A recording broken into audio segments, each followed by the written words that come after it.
January 23, 1943. Low over the Solomon Sea south of Bougainville, the air vibrates under the pounding echo of radial engines.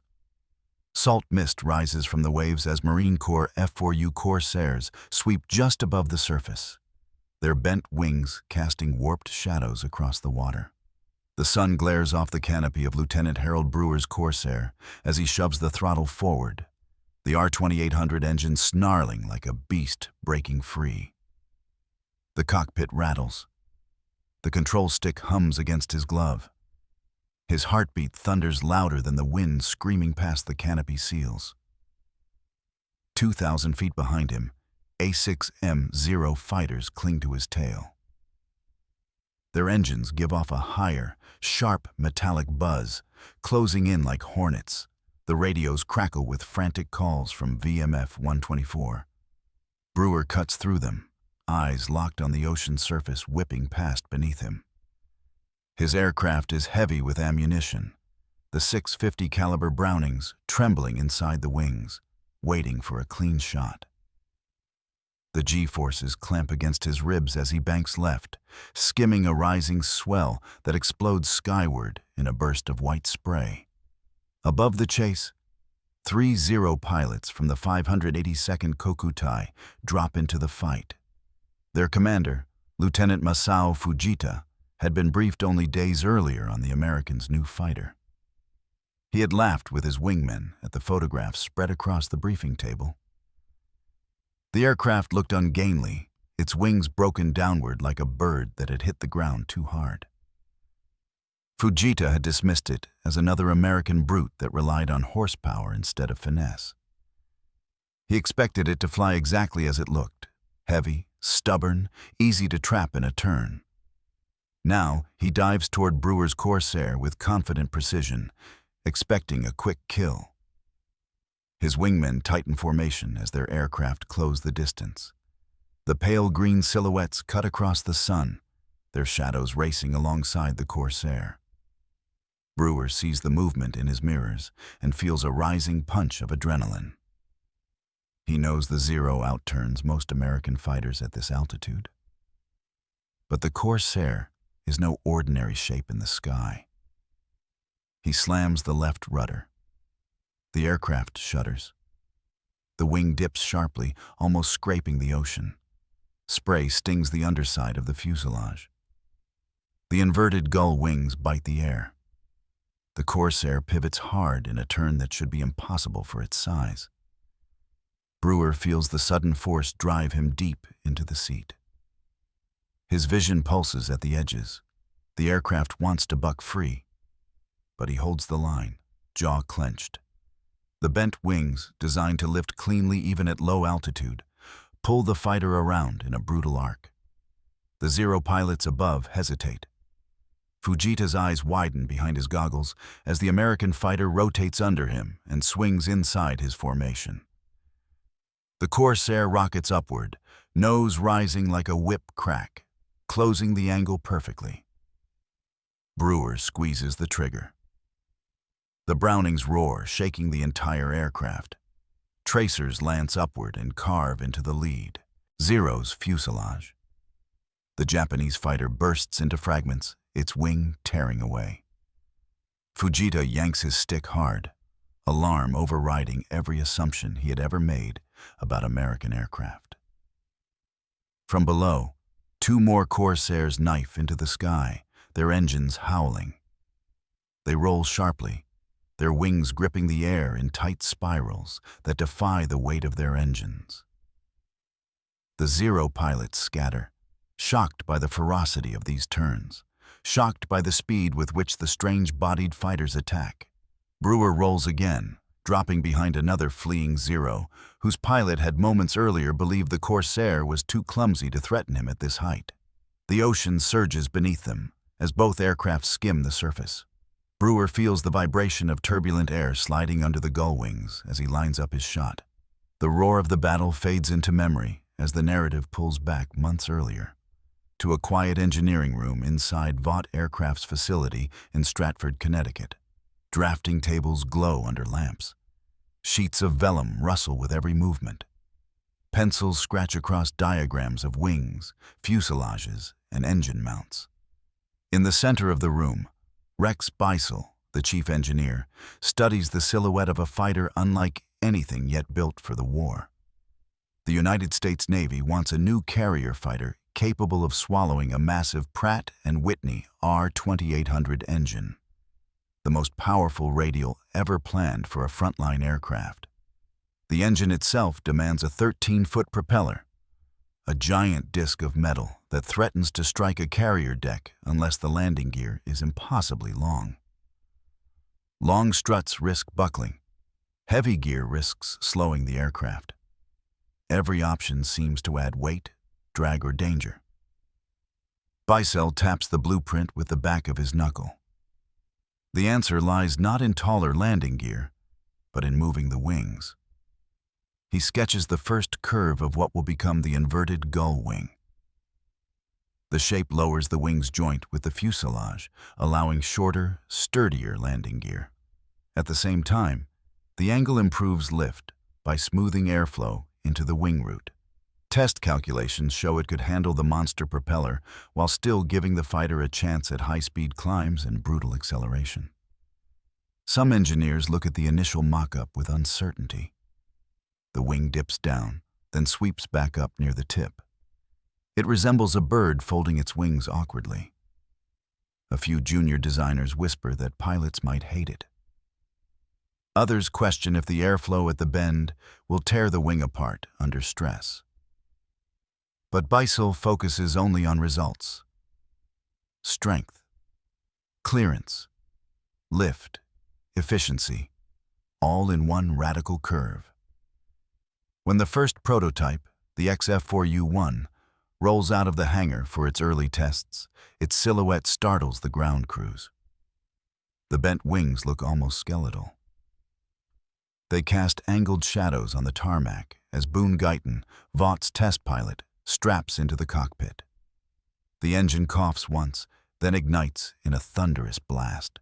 The entire aircraft trembles. Guyton tightens his harness and eases the throttle forward. The Corsair surges down the runway with unexpected quickness. The gull wings bite the air and lift cleanly. Guyton climbs above the coastline, feeling the aircraft respond with a nimble aggression that contradicts its strange appearance. The roll rate is crisp. The acceleration slams him back. But the fighter is not without flaws. At low speeds, it feels heavy, almost unstable. Carrier landings appear challenging from the very first pass. Still, the bones of a predator are there. Guyton pushes the aircraft into sharp banks, testing how the bent wings hold under pressure. They flex, but never falter. Even at low altitude near the coastline, the lift remains steady. The cockpit vibrates under the strain, but the Corsair refuses to stall as the Zero later will in similar conditions. Guyton radios the tower, breathless, as he brings the prototype around for another wide, stabilizing turn. Engineers gather beside the runway when he lands. The wheels hit the ground with a shudder. The landing is rough. The tail bounces once. But Guyton climbs out wearing the expression of a man who has found something dangerous and extraordinary.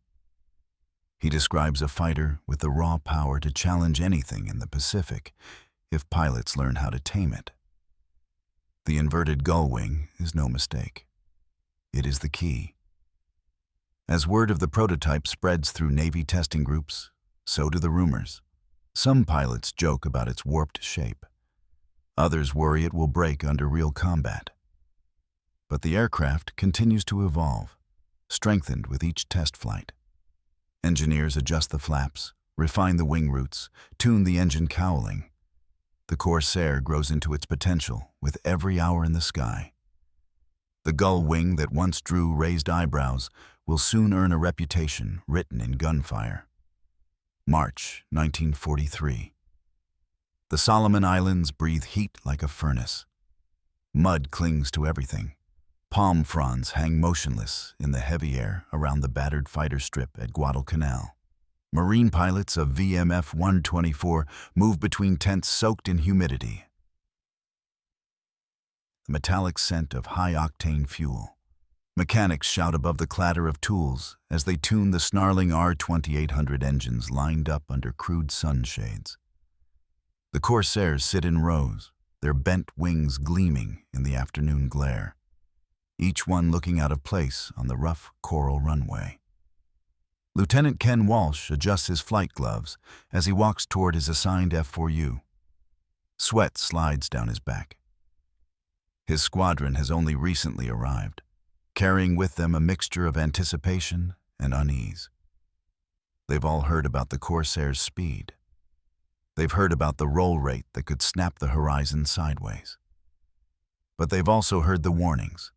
Landings feel unpredictable. The nose blocks the view on approach. The tail wheel shimmies. Some pilots whisper the aircraft is too powerful, too wild. Walsh climbs the ladder and drops into the narrow cockpit. The leather of the seat sticks to his flight suit. He reaches forward and checks the trim tabs, then the flaps, then the fuel mixture. The canopy glass is still dusty from the morning's patrols. When he looks out at the wing's sharp downward angle, he feels the weight of the stories from test pilots who insisted these strange wings would either save a man's life or snap it away in an instant. At the far edge of the runway, a runner arrives from the operations shack with a message. Japanese fighters, A6M0s from Rabaul, have been sighted sweeping toward a convoy south of the island. VMF 124 is ordered into the air immediately. Engines roar awake across the strip as pilots run to their aircraft. Walsh lowers his headset as the R2800 detonates into life. The entire Corsair trembles, eager to leap forward. The flight of Corsairs taxis toward the runway through swirling dust clouds. Their bent wings look predatory, dipping low as the aircraft bounce over coral ridges. One by one, they pry themselves from the ground, climbing above the trees into air that feels thick enough to grab. The cockpit shudders as Walsh pushes the throttle further. The Corsair climbs like a creature furious at being held down. Minutes later, they reach the coastline. The sea below glitters with the blue-white sheen of late afternoon sun. Radio static fills their ears until the ground controller's voice cuts through, guiding them toward the enemy fighters moving in fast. The formation tightens. Walsh wipes sweat from his brow, eyes scanning the horizon. Then he sees them. Tiny specks become pale silhouettes, their movements smooth, almost delicate. The Zeros approach at an angle, expecting to swing underneath the American fighters and climb into their blind spots. For years, Zero pilots have relied on the assumption that American aircraft cannot match their agility at low altitude. Even with the arrival of newer U.S. fighters, the belief persists across mess halls, training flights, and briefing tents throughout Rabaul. Reports of the Corsair's performance are ignored or dismissed. The Japanese pilots view the bent-wing fighter as another brute relying on raw power, nothing more. Walsh leads his section into a shallow dive to meet them. The Corsairs pick up speed instantly, their wings slicing the air cleanly. As they descend, the first enemy tracers streak upward. Walsh banks hard to the right, letting the gull wing carve into the airflow. He swings behind a climbing Zero with a sharp maneuver he could never have attempted in an F4F Wildcat. The aircraft obeys without hesitation. Below him, another Marine pilot, Second Lieutenant Robert Owens, pulls into a tight turn just above the waves. A Zero tries to follow, convinced the heavy American fighter will lose lift and stall. But the Corsair clings to the air, its bent wings squeezing lift from the humid sea breeze. Owens feels the G-forces hammer into his spine as he shrinks the turning circle to a knife-edge curve. The Zero behind him wobbles, slips outward, and drops too low. In seconds, Owens is on his attacker's tail. The radio crackles with shouts, bursts of static, and the rumble of engines pushed past safe limits.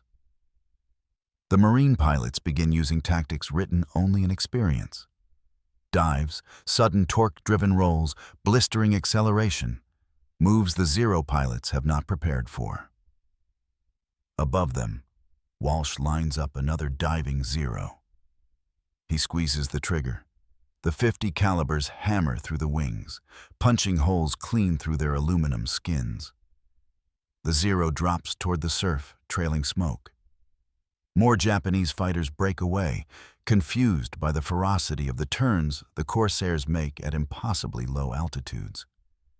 The Marines are learning the aircraft's secrets in real time. So are the Japanese. Walsh banks hard toward the ocean, the Corsair slicing down at a steep angle that rattles every bolt in the airframe. The sun glances off the canopy as he levels out barely 100 feet above the waves. The air here feels different, thicker, hotter, turbulent with salty spray kicked up by the wind. This is where the Zeros usually dominate. For months, Japanese pilots have ruled the low-altitude turning fight across the Pacific, confident that no American aircraft could ever outmaneuver them so close to the sea. Today, that confidence begins to break. A Zero dives after Walsh, its narrow wings trembling under the strain as the pilot tries to tighten the turn. Walsh pulls back sharply. The Corsair answers with a violent swing, its inverted gull wings locking into the airflow. The turn is so tight that Walsh feels his vision pulse as darkness creeps at the edges. He bites down hard, steadying himself as the Corsair digs its way around in a circle no American fighter had ever attempted against a Zero. Behind him, the Japanese pilot widens his eyes, shocked. The American fighter should have stalled by now. Instead, the Corsair's wings grip the air, almost clawing through it. The Zero slips outward, unable to hold the same radius. Walsh rolls and fires. A burst of .50 caliber rounds rips into the Zero's wing root. The aircraft twists downward in a spray of debris. Elsewhere in the melee, Lieutenant Harold Brewer from VMF 124 pulls his Corsair into a low, brutal climbing turn that nearly scrapes the tops of the waves. The engine growls with a deep, metallic fury as he forces more power into the propeller.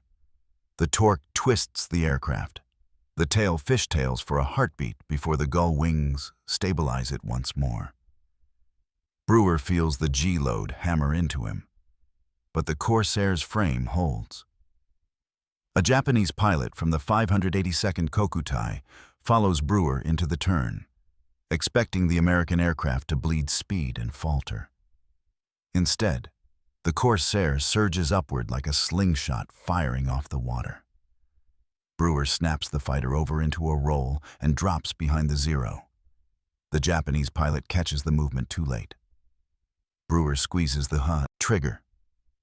Tracers streak across the distance and punch into the Zero's fuselage. Flames swallow the cockpit as the aircraft dives into the sea. Higher in the sky, Robert Owens locks horns with two Zeros circling him tightly.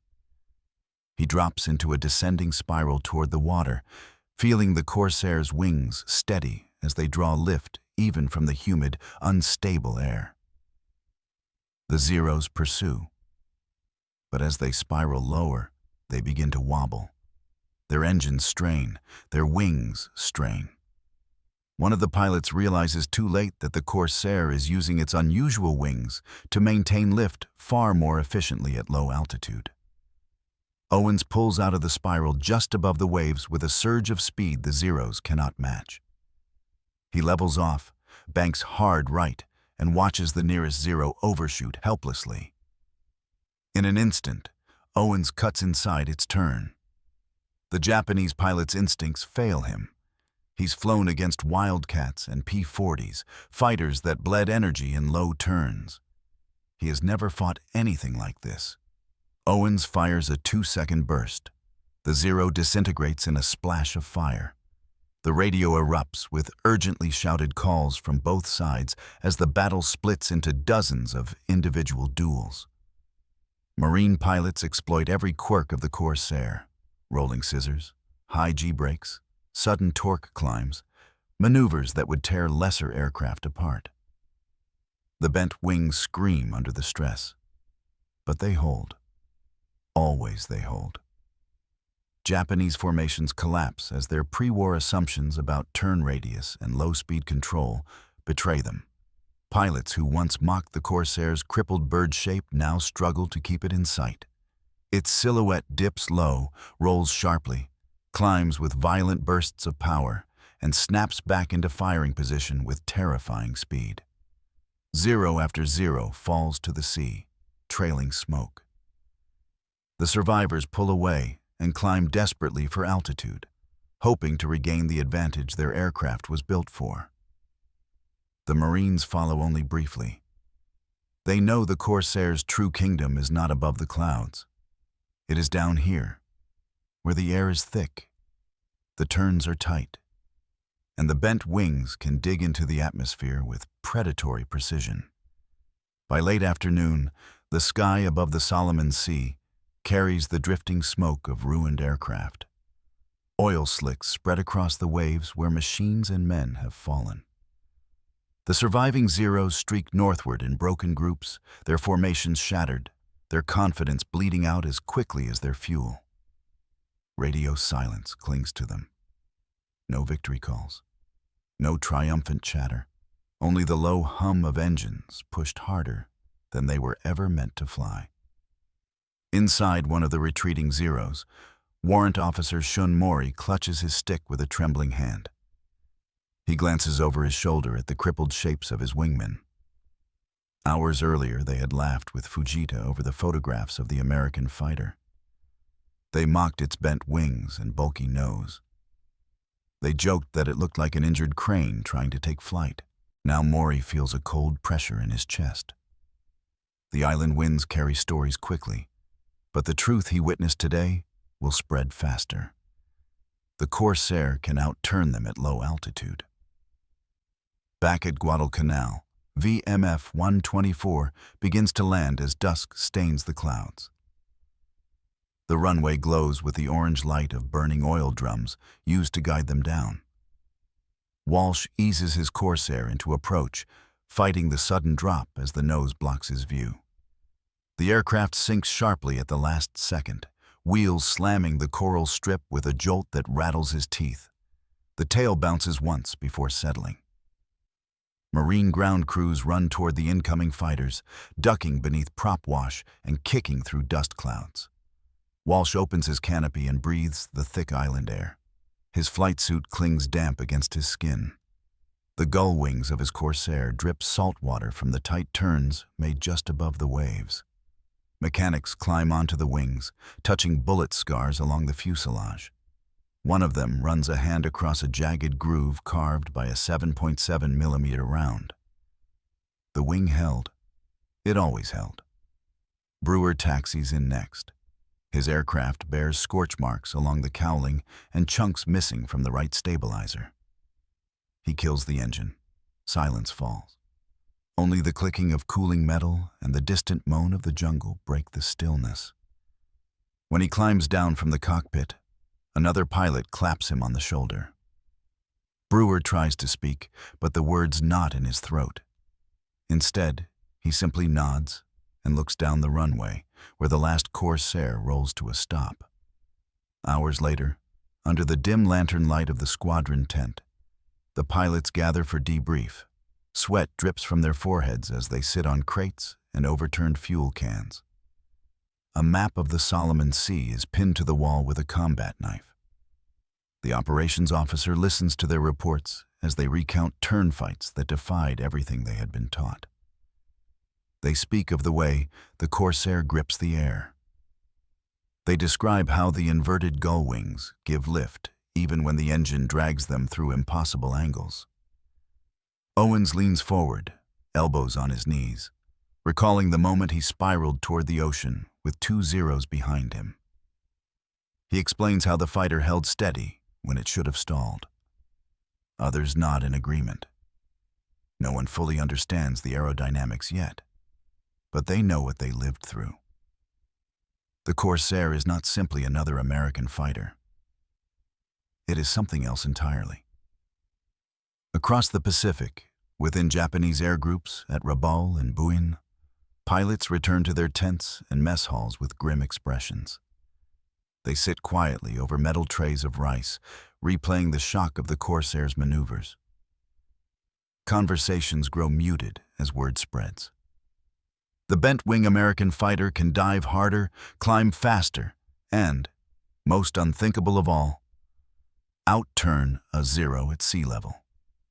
Reports circulate through command posts, carried by shaken flight leaders who hesitate to believe what they witnessed. Diagrams are updated. New warnings are added to briefings. Some older pilots insist the stories are exaggerated. But the younger men have seen the Corsair twist low over the waves with a predatory grace no one had expected. The reputation of the gull-wing fighter spreads not through rumor, but through survival. Those who escaped now carry fear in their voices. Weeks later, during another patrol south of Bougainville, the cycle repeats. A flight of Zeros intercepts a group of Corsairs near the coastline. This time, the Japanese pilots do not laugh. They remain high, unwilling to follow the Americans downward. But the Corsairs dive anyway, engines screaming with monstrous power as they drop to their kingdom of dense air and roaring surf. Ken Walsh leads the turn. His wingmen follow. The Zeros hesitate for one moment too long. The Corsairs carve their paths through the sky with the same bent wings that once drew ridicule. Now those wings symbolize a shift in power, a signal that the Pacific War's air battles have entered a new chapter. And as Walsh pulls his fighter into one final tight, low-altitude arc that no Zero dares follow, the truth becomes undeniable.